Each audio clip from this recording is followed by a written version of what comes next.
আচ্ছা, এখন এইখানে এস স্কোয়ার, এটা হচ্ছে পি স্কোয়ার কিউ স্কোয়ার আর স্কোয়ার, এবং পাই মাইনাস সি। পাই বলতে 2 × π/2 জোড় গুণিতক, এবং পাই মাইনাস সি হচ্ছে দ্বিতীয় চতুর্ভাগে, তাহলে এখানে সবগুলোই মাইনাস হবে।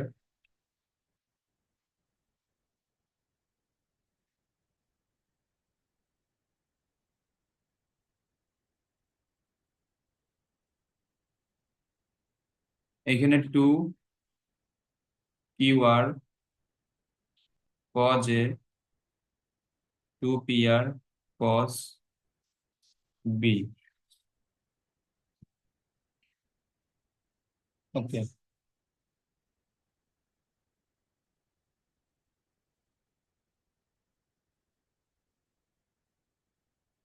এখন আমাদের এখান থেকে পি কিউ সরাইতে হবে, কারণ আমাদের প্রমাণের মধ্যে তো পি কিউ নাই। আচ্ছা, তাহলে এখানে আমরা যে পি কিউ আর এর মানগুলো যে বের করছি, K cos A, K cos B, K cos C, আমরা যদি এগুলো বসাই, তাহলে এটা হবে K square cos square A, K square cos square B, K square cos square C, minus P Q. আচ্ছা, এখন এখানে খেয়াল করো, এখানে পি এবং কিউ এর জায়গায় দুই জায়গাতে মান বসাইলে কে কে হবে কে স্কোয়ার, পি কিউতে আছে কজ এ কজ বি, এখানে আছে কজ সি, তাহলে এটা হবে cos A cos B cos C. এটা বুঝছো?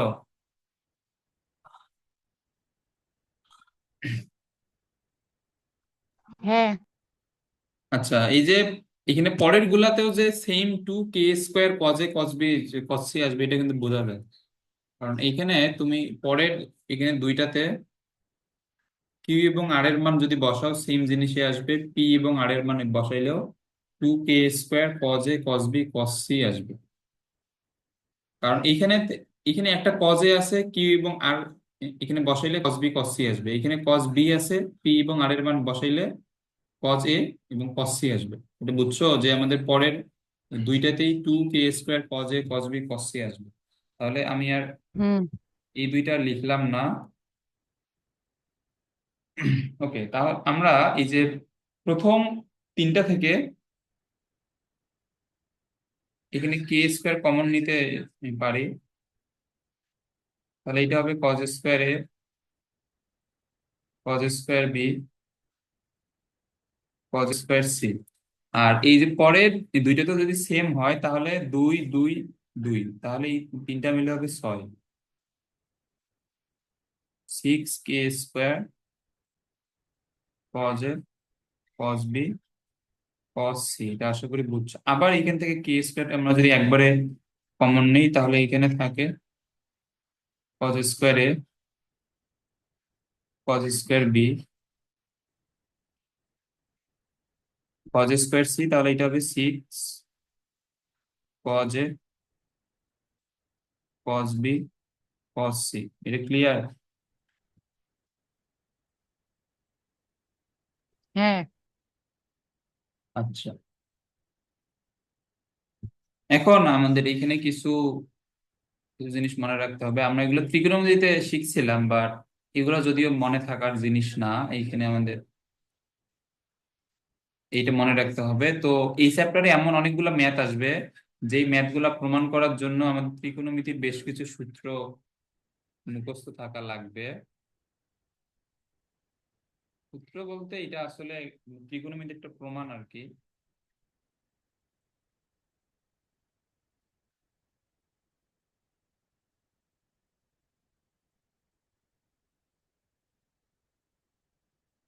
ধরো, এটা হচ্ছে cos square A cos square B এবং cos square C plus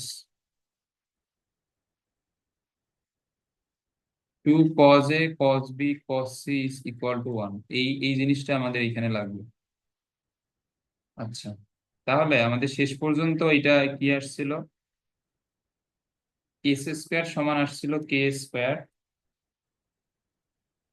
cos square A,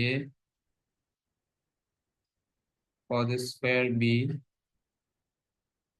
cos square C, -6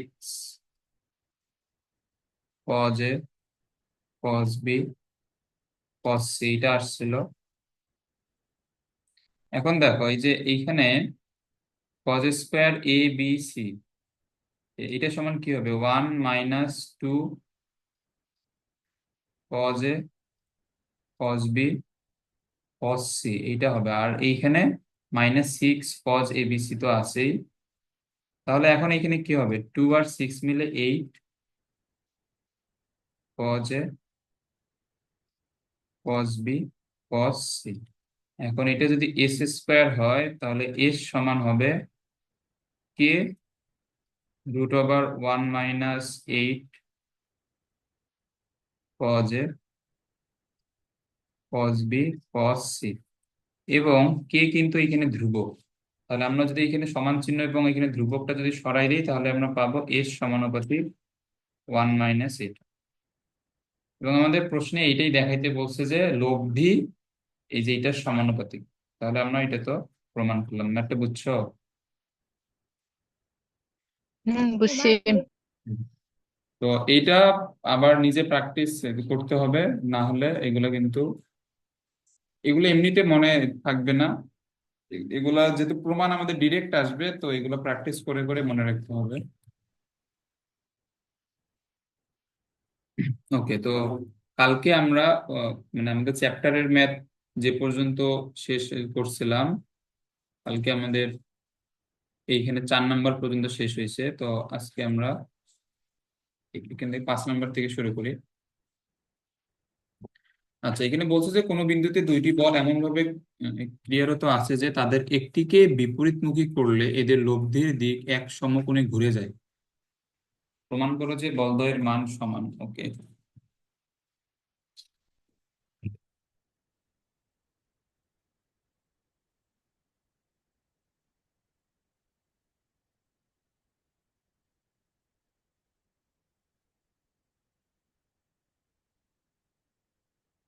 তো আমরা যদি এখানে একটু চিত্রগুলো আঁকাই এইখানে। আচ্ছা, এই টাইপের ম্যাথগুলোর ক্ষেত্রে মানে যদি বলের উল্লেখ করে না দেয় তাহলে প্রতিবার এখানে ধরে নিবে যে মনে করি বল দুইটা পি কিউ, এদের মধ্যবর্তী কোণ আলফা। এই এই লেখাটা সব প্রশ্নেই মোটামুটি লিখতে হয় এই চ্যাপ্টারে, তো ওইটা বারবার লিখবো না আর। তো যদি বল দুইটা পি কিউ হয় তাহলে এখানে আমাদের শুরুতে ধরো এখানে ধরলাম যে বল দুইটা এইভাবে এখানে ক্রিয়াশীল আছে। এটা হচ্ছে পি, এটা হচ্ছে কিউ, এদের মধ্যবর্তী কোণ হচ্ছে আলফা। আর এখানে লব্ধিটা ধরলাম প্রাথমিকভাবে এইভাবে আছে। আর যেটা পি বলের সাথে এখানে আমাদের থিটা কোণ উৎপন্ন করছে। আচ্ছা, এর পরবর্তীতে বলছে যে যে কোনো একটাকে আমরা যদি বিপরীত মুখী করি। আচ্ছা, আমি এখানে পি বলটাকে এখানে ধরো যে বিপরীত মুখী করে দিলাম। এখন এখন পি বলটা আমাদের এখানে চলে আসলো। বিপরীতমুখী করলে এখানে কিউ বলকে কিন্তু চেঞ্জ করা হয়নি, কিউ আমাদের যেভাবে আছে ওইভাবেই। কিন্তু লব্ধির দিক এক সমকোণে ঘুরে যায়। তাহলে লব্ধি প্রাথমিকভাবে যেভাবে ছিল, লব্ধি এখন পূর্বের লব্ধির ঠিক লম্ব বরাবর চলে আসবে। এই যে এইটা হবে 90 ডিগ্রি, তাহলে এটা হবে আমাদের নতুন লব্ধি। এটা বুঝছো? হ্যাঁ। ওকে, তাহলে এটা হচ্ছে আমাদের চিত্র।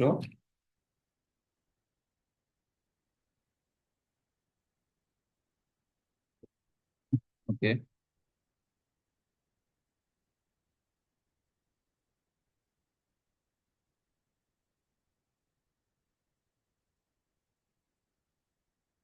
তো দেখো এইখানে আমাদের একটু এটা একটু বড় করে বুঝাই। এই কোণটা কিন্তু 90 ডিগ্রি। এই যে আমাদের এই পূর্বের লব্ধি এবং তার এখানে দ্বিতীয় লব্ধির মধ্যবর্তী কোণ 90 ডিগ্রি হলে এই কোণটা এখানে কত ডিগ্রি হবে বলো তো?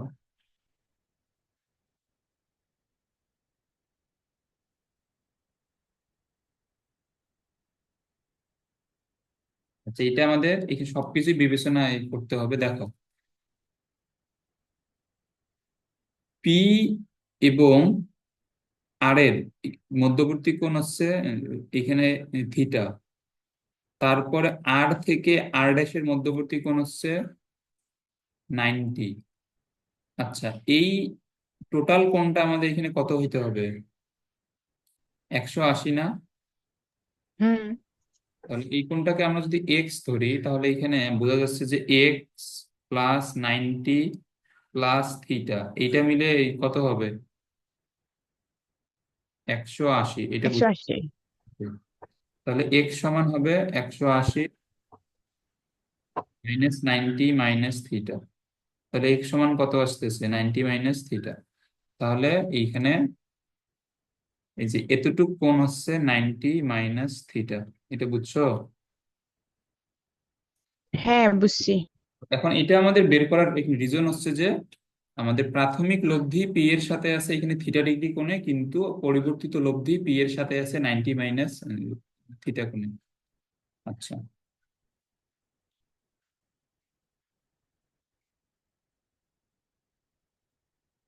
তাহলে প্রথম ক্ষেত্রে টেন থিটা কোণ যেহেতু আমাদের প্রথম ক্ষেত্রে ছিল পি এর সাথে, তাহলে এটা হবে P plus Q cos alpha, এখানে হচ্ছে কিউ সাইন আলফা। আচ্ছা, এখন পি কে আমরা যদি প্রথমে পি আর কিউ এর মধ্যবর্তী কোণ ছিল আলফা, পি কে বিপরীতকরণ করার পরে পি আর কিউ এর মধ্যবর্তী কোণ এখানে কত হবে?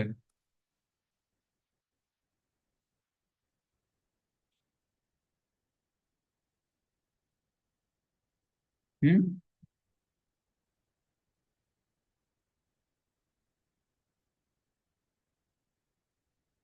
এটা হবে 180। না তো বা,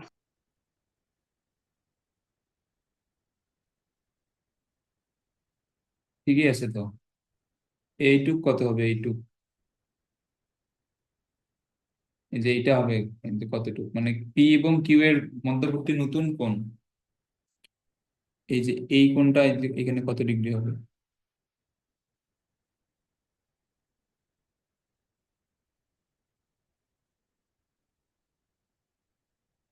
এগুলা, এটা হবে 180 মাইনাস আলফা। হ্যাঁ, তো এখন এগুলা হচ্ছে যে একটা চিত্র দেখে না বুঝলে, এগুলো কমপ্লিকেটেড মনে হইলে চিত্র আলাদা করে নিবা রাফ পেজে। যেমন এইখানে ছিল প্রথমে পি, এইখানে ছিল কিউ, এই কোণটা ছিল আলফা, এখন আমরা পি কে নিয়ে আসছি এই দিকে, পি কে নিয়ে আসছি এই দিকে, তাহলে এখন এটা কত হবে? 180 মাইনাস আলফা। ওকে, তাহলে এখানে এই দ্বিতীয় ক্ষেত্রে, আচ্ছা, এই লেখাগুলো একটু লিখবা আর কি, যে পি কে এই বিপরীতমুখী করলে নতুন লব্ধি এবং পি এর মধ্যবর্তী কোণ 90 মাইনাস থিটা হয়, এবং এবং আমাদের দ্বিতীয় ক্ষেত্রে পি এবং কিউ এর মধ্যবর্তী কোণ হবে 180 মাইনাস আলফা। এগুলা একটু মানে একটু বাংলা দিয়ে লিখতে হবে আর কি। তাহলে আমরা যদি এখানে দ্বিতীয় ক্ষেত্রে সমীকরণ লিখতে চাই, তাহলে দ্বিতীয় ক্ষেত্রে লব্ধির কোণ হচ্ছে 90 মাইনাস থিটা। কোণ যেহেতু পি এর সাথে, তাহলে এটা পি হবে, এটা হবে কিউ কস, এখন আমাদের দুইটা ভেক্টরের মধ্যবর্তী কোণ হচ্ছে 180 মাইনাস আলফা, তাহলে এটা হবে কিউ সাইন 180 মাইনাস আলফা। এখন ট্যান 90 মাইনাস থিটা, এটা কি হবে বলো?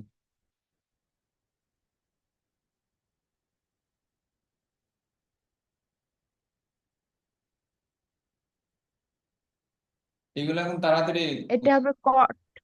হ্যাঁ, বলো। কট থিটা। হুম,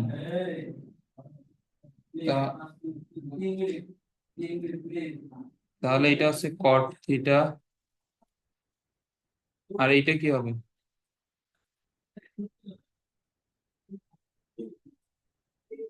সাইন আলফা হ্যাঁ, এটা সাইন আলফা।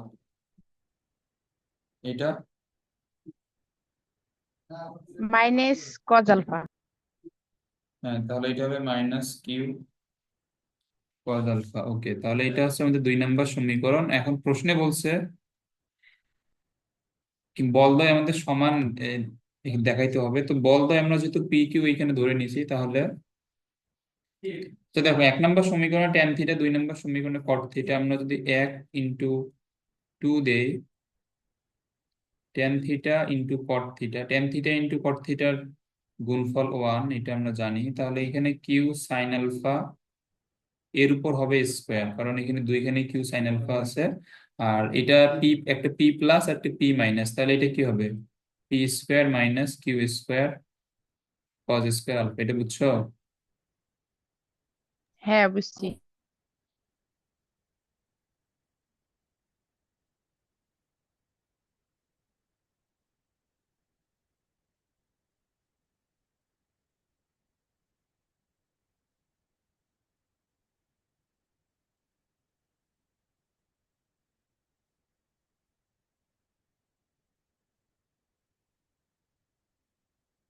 তাহলে এখানে আর গুণ করে তারপরে কিউ স্কোয়ার কজ স্কোয়ার আলফাকে এই ডান দিকে নিয়ে গেলে এমন হবে, তারপর কিউ স্কোয়ার কমন নিলে সাইন স্কোয়ার কজ স্কোয়ার মিলে 1, তাহলে P square is equal to Q square, তার মানে P is equal to Q. তাহলে এখানে দুইটা বল সমান, এটা আমাদের প্রমাণিত হইলো। এটা আশা করি বুঝছো।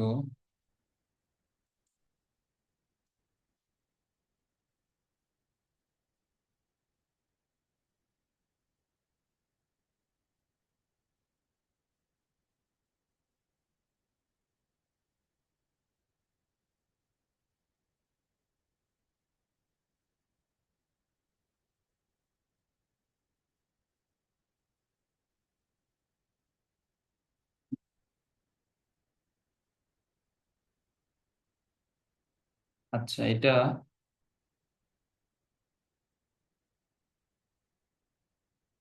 কোনো কণার উপর ক্রিয়ারত দুইটা বলের লব্ধি তাদের একটির সাথে সমকোণ উৎপন্ন করে এবং অপরটির 1/3 হয়, দেখা হচ্ছে বলদের অনুপাত এত।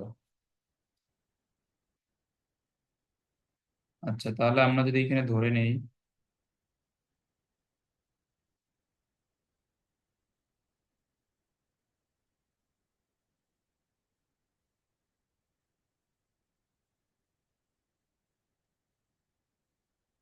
আচ্ছা, তাহলে এখানে আমাদের প্রশ্ন মতে আমরা যদি এই চিত্রটা আঁকি, বল দুইটা আরেকটার সাথে আচ্ছা, এইটা এটা বলবা, এটা পি,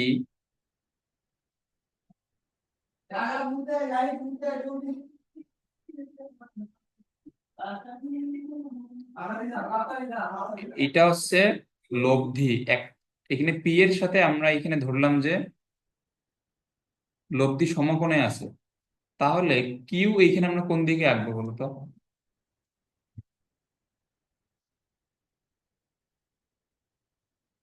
কিউ এইখানে কোন দিকে আঁকবো?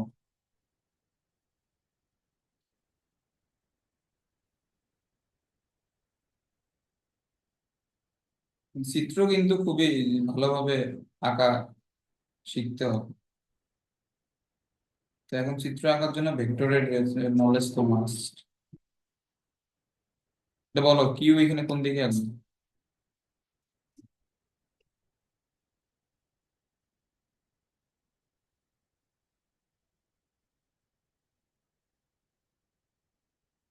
পারবা না এটা?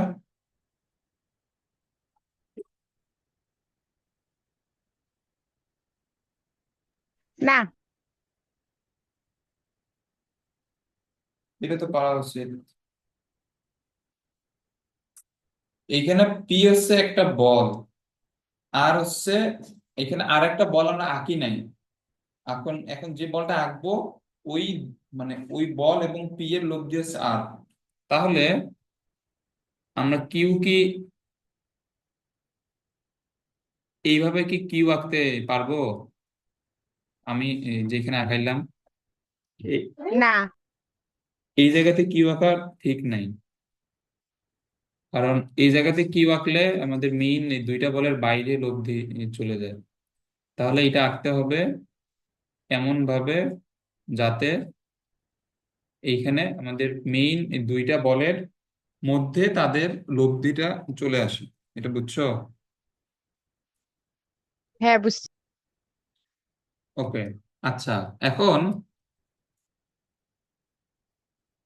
এইখানে বলছে একটার সাথে এখানে সমকোণ উৎপন্ন করে অপরটার এক যে তৃতীয়াংশ। তাহলে আমরা যদি আর এর সাথে পি এর সমকোণ এখানে দেখাইছি, তাহলে আর হবে কিউ এর ওয়ান থার্ড, মানে কিউ এর এক তৃতীয়াংশ। ওকে, তাহলে আমরা প্রশ্ন অনুযায়ী এগুলা পেয়ে গেলাম।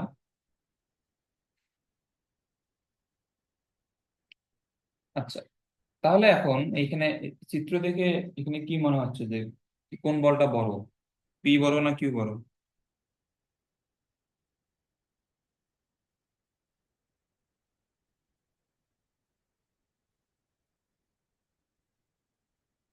বলো। পি। পি বড় এখানে? পি না না, কিউ বড়। না, কিউ। কিউ কেন বড় বলো?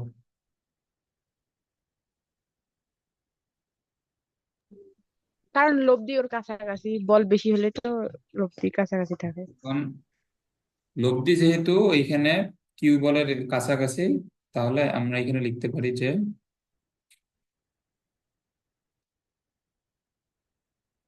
Q is greater than P. Okay, এখন এখানে দেখাইতে বলছে বলদ্বয়ের রেশিও এত, তাহলে পি এবং কিউ এর অনুপাত এটা বের করতে হবে।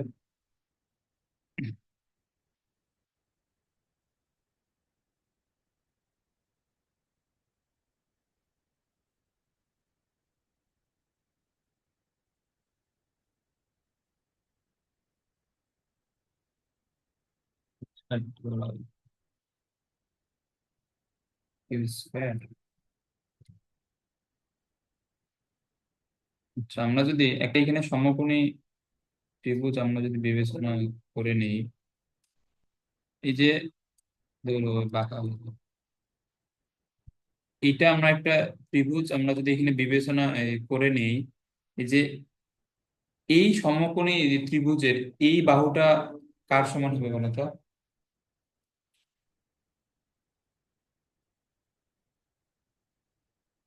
কিউ। হ্যাঁ, এটা হবে কিউ এর সমান, কারণ এটা আমরা কিউ এর সাথে সমান্তরালে আছি কিন্তু, তাহলে এটা কিউ এর সমান হবে। তাহলে আমরা যদি এখানে লিখি যে সমকোণী ত্রিভুজটি থেকে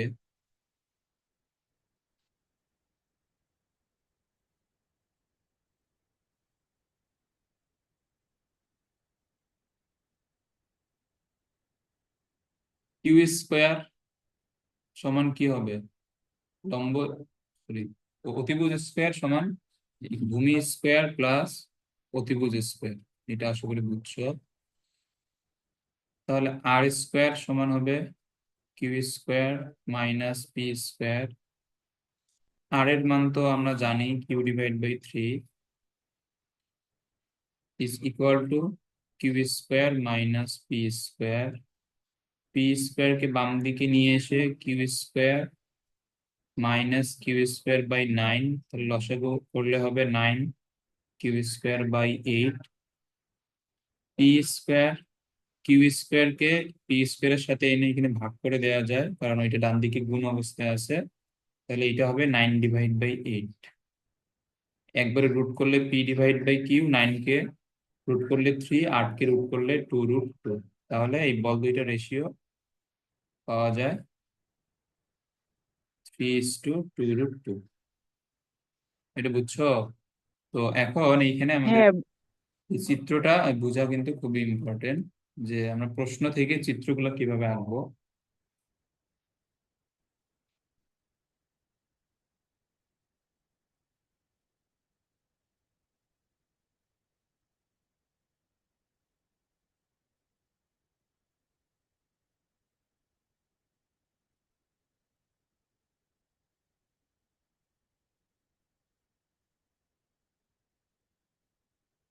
আচ্ছা, এখানে বলছে পি কিউ বলদ্বয়ের বৃহত্তম লব্ধি এবং ক্ষুদ্রতম লব্ধি একটি বিন্দুতে আলফা কোণে ক্রিয়ারত, তাদের লব্ধির মান এবং দিক নির্ণয় করো। পি এবং কিউ বলদ্বয়ের বৃহত্তম লব্ধি এবং ক্ষুদ্রতম লব্ধি একটি বিন্দুতে এত আলফা বিন্দুতে ক্রিয়ারত, তাদের লব্ধির মান এবং দিক। ওকে,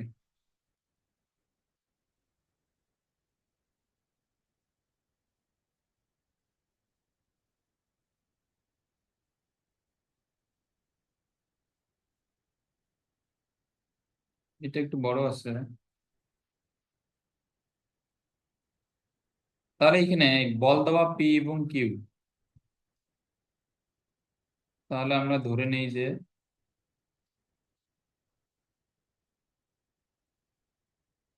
পি কিউ এর মধ্যবর্তী কোণ আলফা,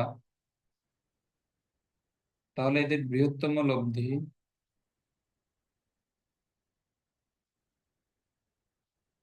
আমরা জানি পি প্লাস কিউ,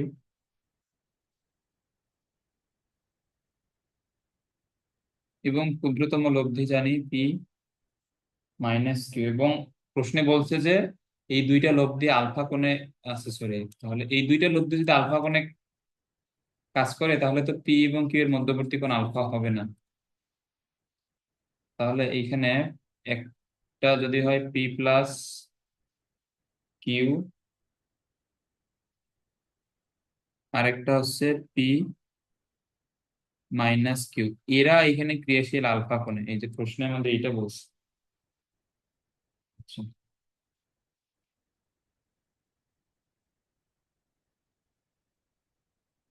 তাদের লব্ধির মান এবং দিক।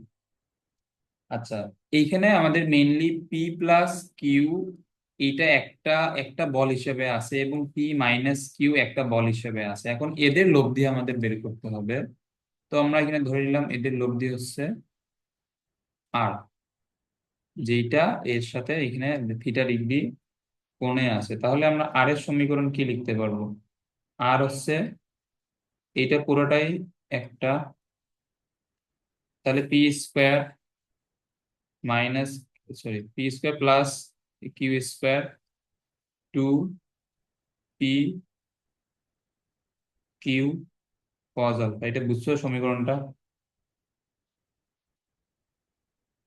হ্যাঁ, বুঝছি।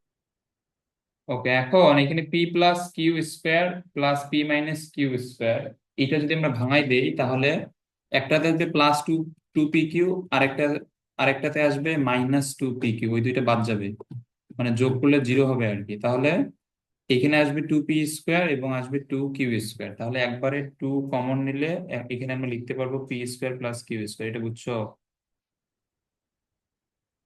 হ্যাঁ, বুঝছি। টু, তাহলে এখানে P plus Q P minus Q মিলে এখানে হচ্ছে P square minus Q square, এটা হচ্ছে কজ আলফা।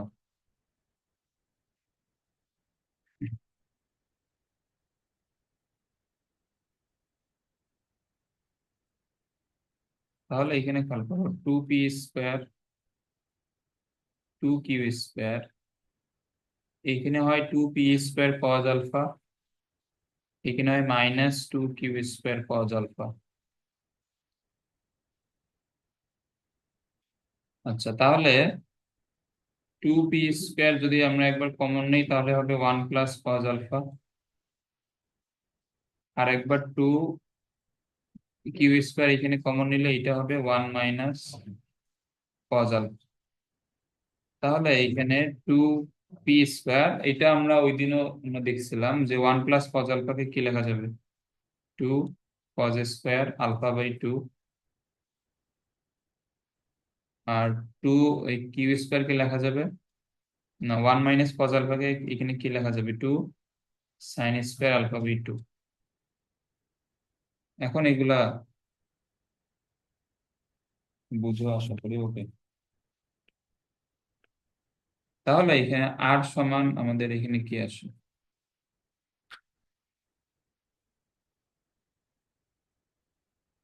তাহলে আহ এখানে দেখো, এখানে আমাদের এই দুইটাতেই two into two four, two into two four, আমরা যদি ফোর এখানে একবারে কমন নেই এবং রুট করি তাহলে ওই ফোর হয়ে যাবে টু, এবং এখানে ভিতরে থাকবে P square cos square alpha by two Q square sine square alpha by two. এটা বুঝছো?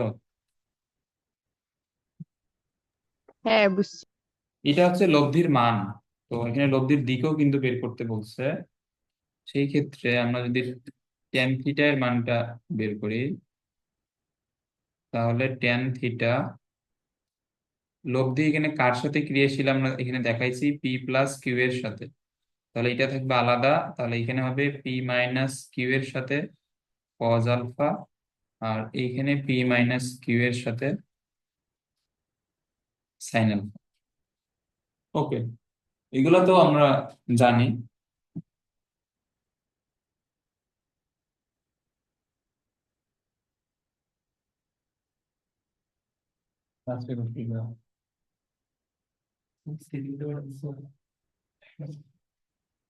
Okay, এখন এখানে খেয়াল করো,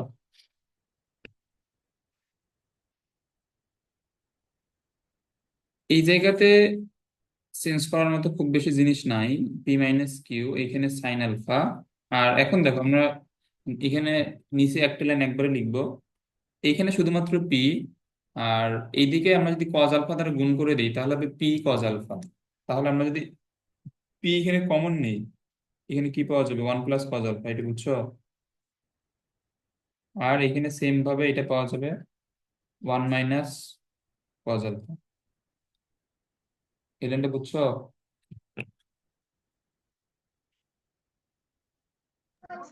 হ্যাঁ। আচ্ছা, তারপরে এইখানে আহ লবে, আচ্ছা আমরা আগে এগুলা ভেঙে নেই, তারপরে যদি কিছু লাগে আমরা এটাকে ভাঙাবো। এটা সাইন আলফা, সেম ভাবে এখানে সেম কাজ। পি, এটা হবে two cos square alpha by two, এটা sine square alpha by two. আচ্ছা, এখানে একটা টু আসবে।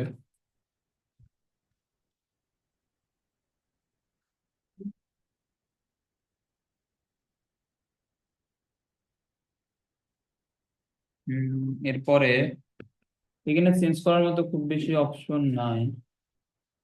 আচ্ছা দেখো, তারপর আমরা একটু এখানে চেঞ্জ করতে পারি। এই যে সাইন আলফার জায়গায় আমরা যদি সাইন আলফা সূত্র দেই, তাহলে এটা হবে two sine alpha by two, এটা হবে কজ আলফা বাই টু।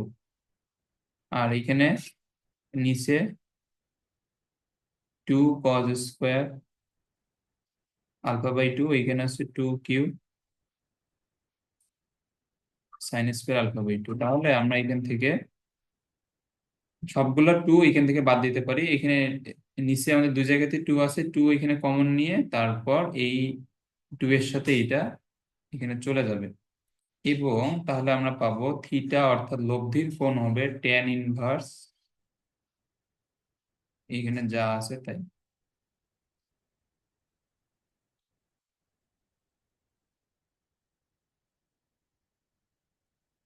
তাহলে এটা হবে পি,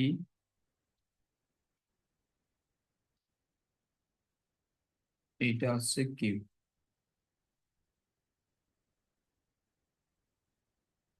ওকে, এটা আশা করি বুঝছো এটা।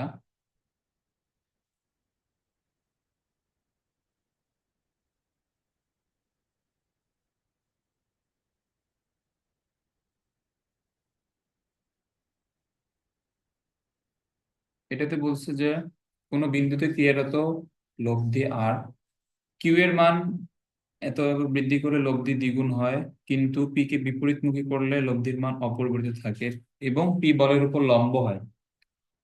প্রমাণ করো যে এইটা। আচ্ছা,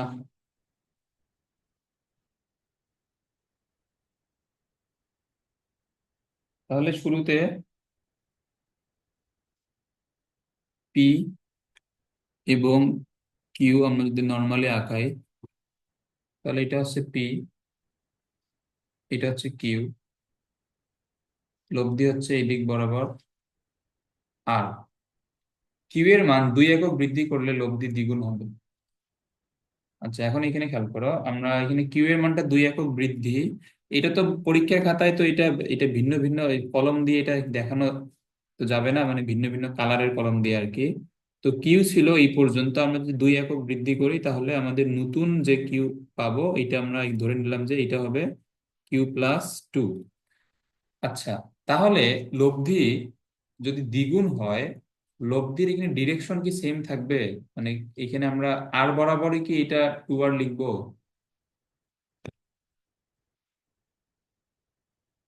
এটা বলো তো দেখি। হ্যাঁ। আমার প্রশ্ন বুঝছো?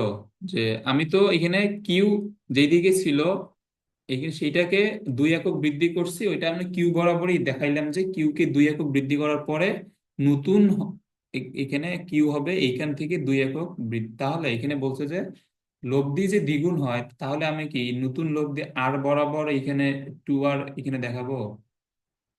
এইভাবে দেখাইলে কি ঠিক হবে না ভুল হবে? বলো। এইভাবে না, R+2। r+2 না তো, এটা লব্ধি বলছে দ্বিগুণ হয়, মানে r থেকে 2r হবে, কিন্তু r এর ডিরেকশনটা কি তার পূর্বের জায়গাতেই থাকবে নাকি চেঞ্জ বলছে? আগের জায়গায় থাকবে। আগের জায়গায় থাকবে? আগের জায়গায় এখানে কিভাবে থাকবে? এখানে পি সেম ছিল, যখন কিউ ছিল তখন এখানে আমাদের ডিরেকশন ছিল আমরা পূর্বে এখানে যেটা আছে এইটা। কিউ তো এখন বৃদ্ধি পাইছে, কিউ যদি বৃদ্ধি পায় লব্ধি কি সেম জায়গায় থাকবে? লব্ধি সেম জায়গায় থাকবে না, লব্ধি কিউ+2 এর দিকে সরে যাবে, কারণ কিউ+2টা এখন পি এর থেকে বৃদ্ধি পাইছে, এটা বুঝছো? হ্যাঁ, বুঝছি। তাহলে লব্ধি এখন এখন এখানে তার পূর্বের জায়গা থেকে কিউ এর দিকে সরে যাবে, মানে আমাদের যে বলটা বৃদ্ধি করব তার দিকে সরে যাবে, কারণ লব্ধি তো যে বলটা বড় তার দিকে সরে যায়। এটা ক্লিয়ার এটা? হুম।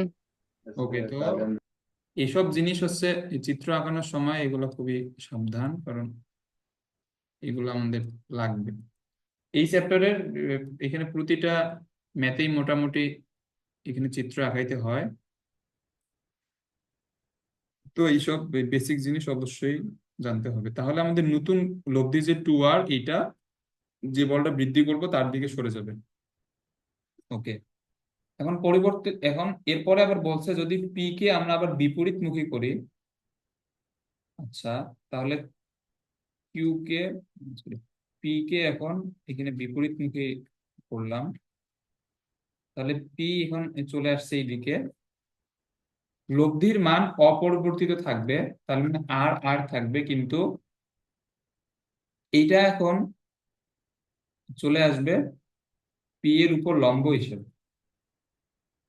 আচ্ছা, এখন দেখো, এখন আমাদের এটা খেয়াল করো, এই যে আমাদের প্রথম ক্ষেত্রে বল দুইটা হচ্ছে পি কিউ, এবং দ্বিতীয় ক্ষেত্রে এখানে এই বল দুইটা কে কে, পি এবং কিউ+2, এবং এখানে তৃতীয় ক্ষেত্রে বল দুইটা কে কে, একটা হচ্ছে -পি, আর একটা কিন্তু কিউই আছে, কারণ এখানে তৃতীয় ক্ষেত্রে কিউ কে কিন্তু চেঞ্জ করা হয় নাই। সেই ক্ষেত্রে লব্ধি আসবে এই বরাবর পি এর উপর লম্ব হিসাবে, এবং তার মান এখানে সেম থাকবে, এটা হচ্ছে আমাদের তৃতীয় ক্ষেত্রের লব্ধি, এটা বুঝছো? হ্যাঁ, বুঝছি। ওকে,